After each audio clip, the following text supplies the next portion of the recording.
put my shades on. Yeah, man, you got to, dude. You got to shade up. It's hot. You're lucky I have my top on, to be honest with you. I don't know how you're walking around. I mean, sunscreen, bro. Some cheap sunscreen. Cheap.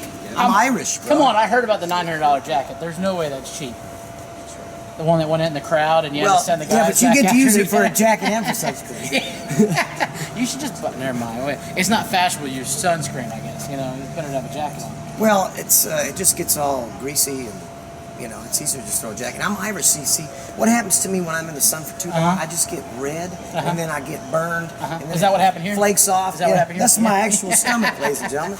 No, and then I go back to my normal color. Well, see, I'm Greek, so I kind of just turned tan. Well, big sexy, we can't all be big sexy.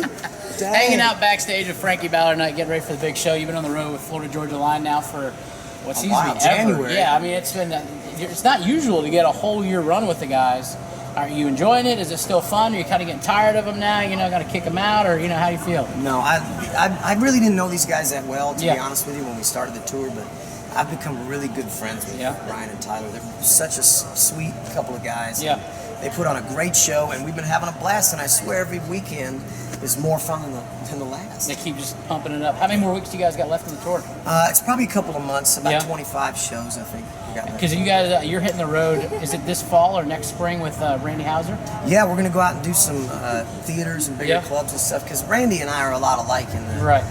Just because the summer touring season is over, doesn't mean we want to keep playing this way we are, so we're going to get together and how many shows have you done this year? Because I know, not only with the Florida Georgia Line guys, you've done shows on the side, I'll get to at least 200 by the end of the year. 365 days in a year, that's a good amount of being on the road.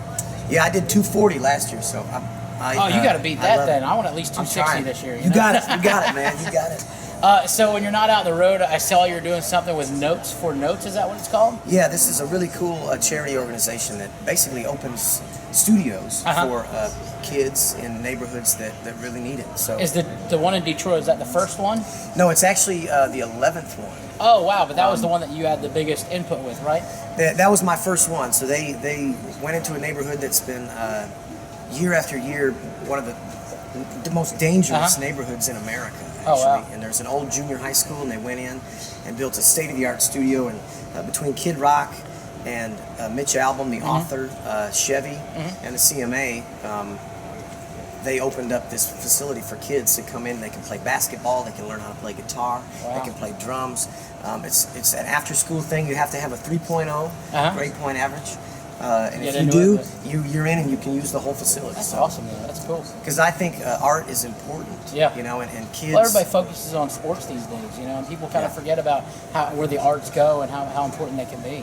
Yeah, and this is a perfect example. We're in the music business, and I've always felt like the culture, the people who are going to come to this show tonight, they deserve great music. They count on great music to be inspired to fall in love, or to get over something, or to get them fired up to go work out. I mean, people, they need music, and we need to make sure and foster that in young kids. And Detroit's a soulful place, so hopefully, and I said it when we cut the ribbon on it, that some men and women are going to become lifelong members of the music business who come through this studio, and that's a really cool thing. Especially when you years down the road, when you see someone that came from that studio become big, and sell a #1 record, you'll be there. I was part of that. Become a famous songwriter, or become a famous engineer, a recording. There's so much in the music industry other than just the artist itself. So that's cool. Awesome, man. Thanks for hanging out. Thanks for stopping by.